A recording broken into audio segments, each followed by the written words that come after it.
Welcome back to my YouTube channel friends. आज के video में आप सभी का स्वागत है।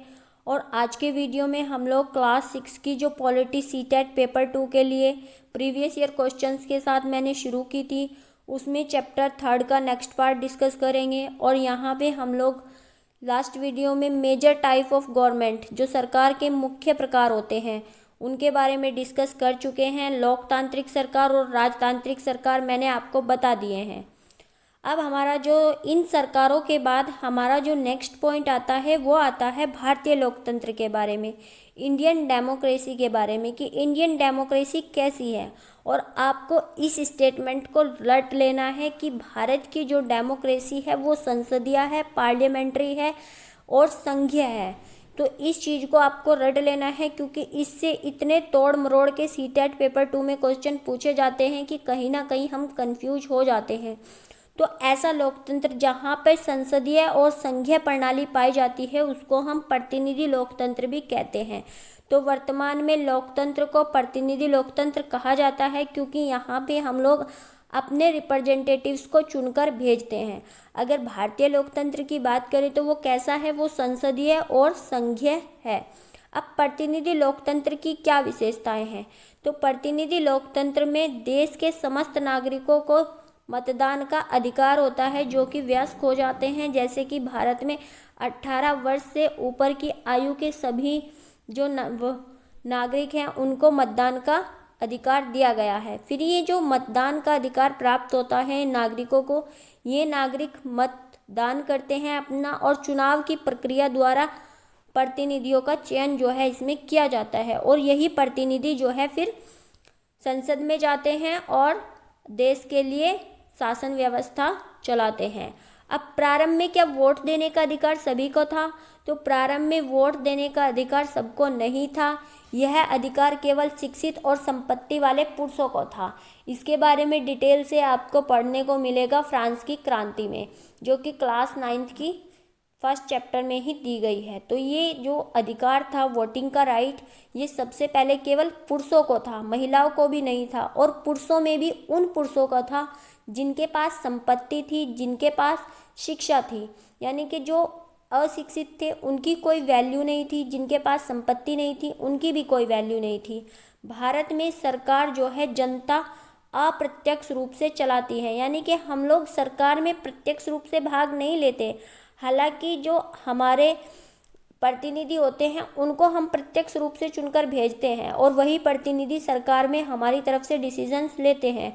तो भारत में जनता अप्रत्यक्ष रूप से सरकार को चलाती है, अर्थात निर्णय निर्माण की प्रक्रिया, डिसीजन मेकिंग में जनता की भागीदारी जो है वो अप्रत्यक्ष होती है। अब भारत में पहला आम चुनाव कब किया गया था? तो भारत में पहला आम चुनाव किया गया था अक्टूबर 1951 से लेकर 1952 तक, यानी कि 1951 से लेकर 1952 तक भारत में पहला आम चुनाव किया गया था। अब यंग इंडिया पत्रिका के प्रकाशक यहाँ पर दिए गए हैं, जो कि गांधी जी है। तो गांधी जी द्वारा यंग इंडिया पत्रिका का प्रकाशन किया गया। इसके अलावा एक और पत्रिका थी हरिजन, वो भी गांधी जी द्वारा जो है प्रकाशित की गई थी। अब यहाँ पे मोस्ट इम्पोर्टेंट एक टॉपिक आता है सफरेज मूवमेंट या महिला अधिकार आंदोलन। तो जब पुरुषों को वोटिंग का राइट मिला, और केवल उन पुरुषों को मिला जिनको कि वोटिंग का राइट, जिनके पास शिक्षा थी, जिनके पास संपत्ति थी, बाद में सभी पुरुषों को भी दिया गया। तो महिलाएं कहाँ पीछे रहने वाली थी? महिलाओं ने भी अपने अधिकार के लिए, अपने मतदान के अधिकार के लिए आंदोलन किया। और ये जो आंदोलन था इसी को सफरेज मूवमेंट या महिला अधिकार आंदोलन कहा गया। तो प्रथम विश्व युद्ध के दौरान यूरोपीय और अमेरिकन महिलाओं द्वारा मतदान के लिए जो चलाया गया आंदोलन था, जो संघर्ष था, वही सफरेज मूवमेंट कहलाता है। लेकिन इसके बावजूद भी क्या उनको तत्काल प्रभाव से जो है वो वोटिंग का राइट मिल गया था? तो अमेरिका की महिलाओं को वोटिंग का राइट 1920 में जाकर मिला, और इंग्लैंड में महिलाओं का अधिकार जो है मतदान का, वो 1928 में जाकर मिला था। ये आपको याद रखना है। अब हम इस चैप्टर से सीटेट में आए हुए प्रीवियस ईयर क्वेश्चंस को देख लेते हैं। तो पहला क्वेश्चन था, ऐसी राजनीतिक व्यवस्था जिसमें एक से ज़्यादा स्तर हो उसे क्या कहा जाता है? उसे धर्मनिरपेक्ष सरकार कहा जाता है, उदारवाद कहा जाता है, गणतंत्रात्मक कहा जाता है या संघवाद कहा जाता है? तो हमने देखा कि ऐसी सरकार जिसमें एक से ज़्यादा लेवल हों उसको हम गणतंत्रात्मक कहते हैं। जैसे कि भारत की सरकार में 3 हैं, स्थानीय, राज्य और राष्ट्रीय। अब इसके बाद आता है क्वेश्चन नंबर 2, भारत द्वारा निम्नलिखित में से किस शासन प्रणाली को अपनाया गया था? तो ये देखिए, भारत में जो है संसदीय और एकात्मक है, नहीं। राष्ट्रपति और संघीय है, ये भी नहीं है। भारत में राष्ट्रपति होता है और संघीय शासन व्यवस्था है, लेकिन पूर्ण रूप से केवल राष्ट्रपति के अधीन नहीं है।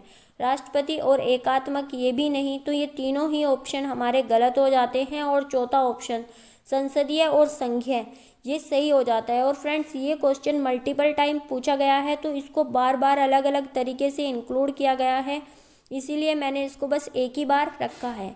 नेक्स्ट क्वेश्चन है, नारी मताधिकार आंदोलनकारियों की निम्नलिखित में से कौन सी मुख्य मांग है? यानी कि जो हमारा सैफ्रेज मूवमेंट चला था, उनकी क्या मांग थी? तो उनकी मांग थी कि सभी महिलाओं को, चाहे वो धनी हो, निर्धन हो, श्रमिक वर्ग की हो, सभी महिलाओं को जो है वो मताधिकार मिले। तो महिलाओं के लिए नौकरशाही भूमिका का अधिकार, ये गलत है। धनी महिलाओं के लिए वयस्क मताधिकार, ये भी गलत है। श्रम वर्ग की महिलाओं के लिए वयस्क मताधिकार, ये भी गलत है।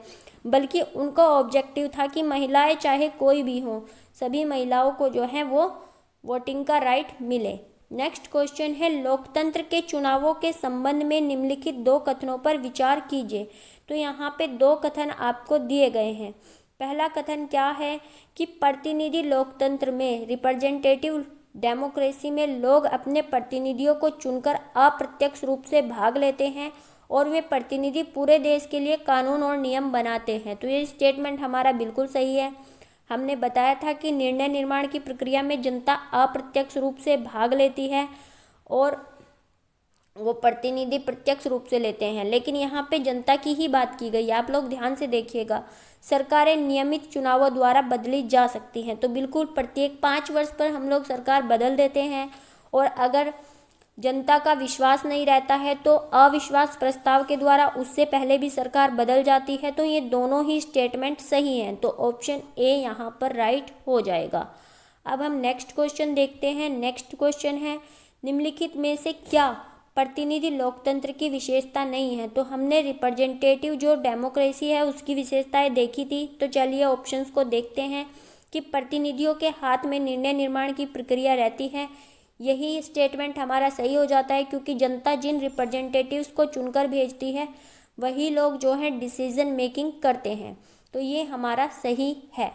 अब मतदान द्वारा प्रतिनिधियों का चुनाव होता है, तो ये भी बिल्कुल सही है। जनता को मतदान का अधिकार मिलता है, ये भी सही है।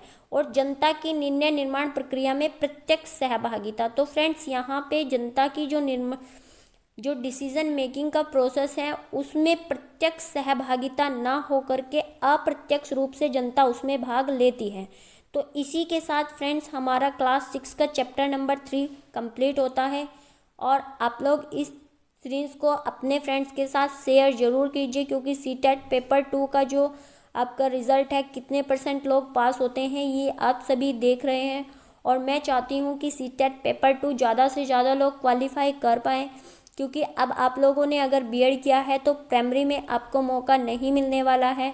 तो आप लोग पेपर 2 पे अपना ज़्यादा से ज़्यादा फोकस कीजिए। क्लास 6 की ज्योग्राफी प्रीवियस ईयर क्वेश्चंस के साथ हम लोग ऑलरेडी डिस्कस कर चुके हैं, और मैंने खुद ने इन्हीं नोट्स के और इसी तरीके से पढ़कर 120+ मार्क्स सीटेट पेपर 2 में गेन किए हैं। तो आप लोग मेरे ऊपर ट्रस्ट कर सकते हैं। और इस वीडियो को देखने के लिए आप सभी का धन्यवाद।